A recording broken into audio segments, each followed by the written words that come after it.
last year I went to Greece to an island called Lesbos, and I worked in a refugee camp that was dealing mostly with refugees from Afghanistan and Syria and a lot of places in Africa. They all apply for asylum, and then they go through that process and either get accepted and they can move forward and go to another country and apply for asylum there, or they get denied and then they just stay on the island because they can't go back, but they now can't go forward, so then they apply again.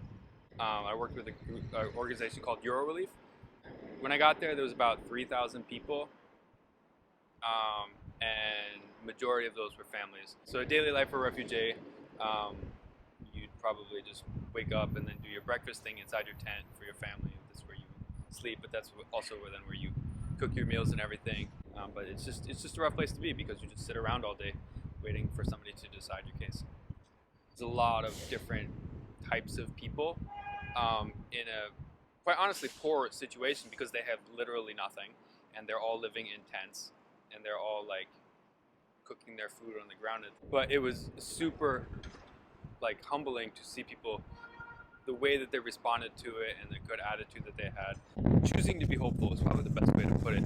I feel a strong pull to go back, and it's hard for me to sit here when like I know that things are going on there. For instance, the Ukraine thing, where like I know what's going on and I'm following it, and it's tough to just sort of sit here, especially when I know that I have an outlet where I can go do something about it. And I know that like there's not a lot of people that have the opportunity that I have to just sort of drop their life here and move and do something like that. But I do have this opportunity, and I have been super blessed to grow up the way that I have and where I have. So I want to be able to use that and sort of share that with people that are like way more in need than I am. So Eurorelief is now working in Romania with Ukrainian refugees, and so I'm going to be going to Greece first for 3 months to work with Eurorelief, where they've been for a long time. But then after that, I have an opportunity to go to Romania to work with Ukrainian refugees there. So Eurorelief reached out to me with the opportunity that was a little bit sooner than I was even expecting to go back. So I'll be going back in the middle of May, and I'll be there in Greece for 3 months, and then we'll see what happens after that. This isn't something that I can do by myself. I need a community here behind me, caring for me and working with me. Specifically, I need a lot of financial help.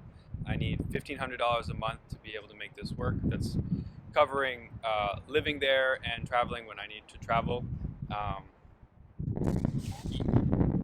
This is entirely volunteer. There's not any money attached to this, so you can think just like a normal job with normal job hours, except I'm not at all getting paid.